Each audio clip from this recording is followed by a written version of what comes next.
All right, guys, we're inside of Pro Tools right now. I got the Pro-Q2 loaded up. Let's go ahead and jump right into it. So as you can see here, I have my frequency spectrum. You see this yellow line, you double click on it, and what do you know? You've created a band. Now, the cool thing about this is that with the Pro-Q2, you can create up to 24 different bands that work independently in which you can manipulate in any way that you want to. You have full access to the entire frequency spectrum, which is awesome in comparison to maybe some of your stock EQs that only give you maybe, let's say, 4 or 5 bands that only work within a certain frequency range. Not that I would never need 24 bands of EQ, but it is nice to know that I have access to 24 of them nonetheless. Now, with that said, the other thing I really like about this EQ is that the Q can be expanded extremely wide, or it can be extremely narrow. Now with this thing, this has got to be the tightest or the tightest Q system, I guess you would call it,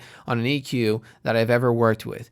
This is equivalent to like the scalpel that a surgeon would use. You can get extremely surgical with your audio and finding and identifying problematic frequencies within your audio because of this reason. So really cool. Let me go ahead. I'm going to bring this back to factory default.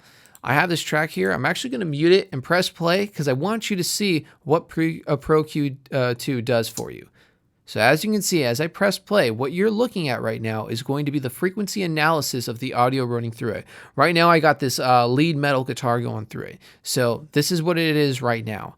If I double click and pull down right here at about 200 hertz, you're going to see in the dark gray is going to be where what the original audio analysis was.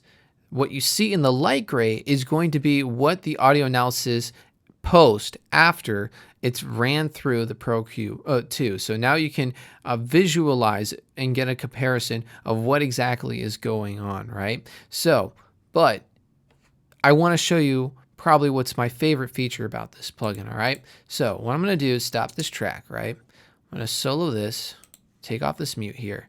I'm going to create a band, right? And I want you to pay attention to this button here, which has the headphones, okay? When I press play, you're going to hear the guitar, right? I'm going to play it for a couple seconds, and I'm going to go ahead and show you what this thing can do. So here we go.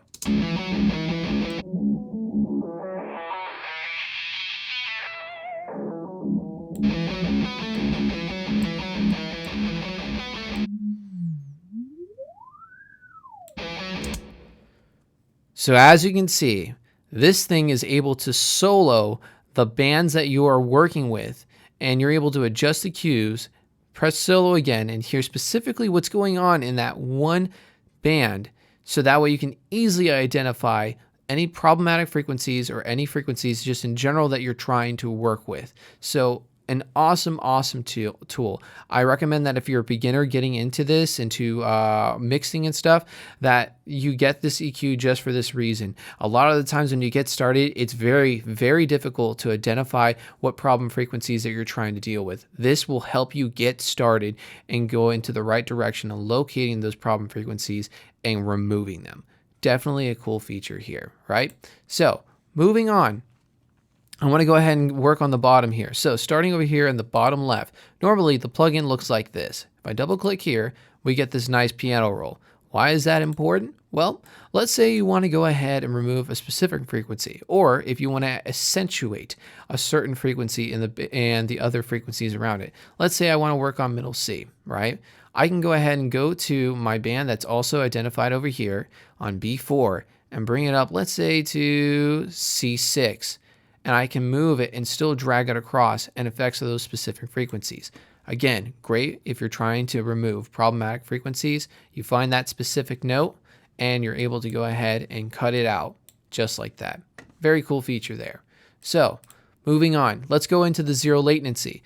So you have two other options besides zero latency. You also have natural phase and linear phase. These will give you a higher quality response from your EQ, but with the sacrifice of the fact that you will have latency. Now, if you do have delay compensation inside of your DAW, as Pro Tools 11 does have, then this should not be an issue for you. So gives you a little bit higher quality, again, response But again, you're just going to have to need to worry about your delay compensation, whether you have it or not. So moving on, we have I can't talk, analyzer. Now we saw before that when I press this, we have our frequency analysis. I can change the resolution on the frequency analysis, the speed of it as well. I can turn off post or pre and post view of what I'm doing as well. So it's pretty customizable to what it is that you want to do. You can also freeze here if you want to. Now, I want to come back to the EQ match very quickly because I have something to say about it, but I want to show you this last feature. So, another thing that you can do, I guess, if you have really bad eyesight or if you just have a small screen and you want to have a better visualization of what you want to do, you can actually make this thing full screen. That's a nice little feature. Not something that I might not necessarily need, but it's cool to know that it's there and it kind of looks cool. Anyways, let's go ahead and go back to this guy, the EQ match. This is the only thing I do not like about the Pro-Q2. Why? Because it's trying to emulate what what Isotope Ozone tries to do with its EQ match, which essentially you take your song and you take another song, you get the frequency analysis of the both of them, and you try to make your song or your track to sound similar to that other track as far as its frequency response, right? That's really cool. It's been useful for several different things. When the Pro-Q2 does it, though, it doesn't do it as smoothly. At least that's how I feel, and that's my opinion, and I'm sticking to it. So why do I feel this way? Because when I do this, it only gives me one option, where it will give me a sliding bar to either give me more frequency bands that in certain areas to make it similar sounding to the other track, and that's it.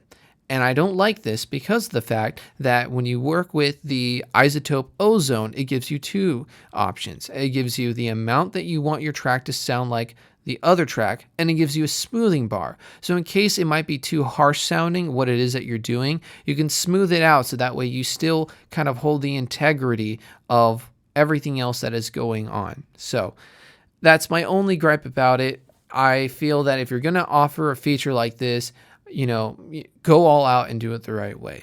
But nonetheless, it's not an icebreaker. This EQ is probably been I'm probably most proud of this purchase out of any other purchase that I made with any other plugin out there. And now, since we're talking about money, I want to go ahead and let you know how much this thing costs. So the Pro-Q2, as of right now, if you visit Fabfilter's website, goes for, $179, so $180, right? It is worth every cent. Buy it, but before you do, I want to tell you about some websites that you can visit to get this thing for cheap. Now, Sweetwater, last time I checked, had this for $135. I don't know if they're still offering, but if you want to call Sweetwater and tell them that you saw the deal, maybe they can go ahead and still hold it for you, and that way you can get this thing on the cheap. In case in that situation where you're not that fortunate in being able to get that deal, you can always go to a place where I like to visit all the time before I make a purchase on any plugin and visit a website called plugindiscounts.com. I'm not associated in any way with, I just buy my plugins through them. And the reason why is they're able to usually give you plugins at a discounted rate. Why? Or excuse me, not why. For an example, this plugin here, $180, but go on to Plugin Discount and they have it for $151.21.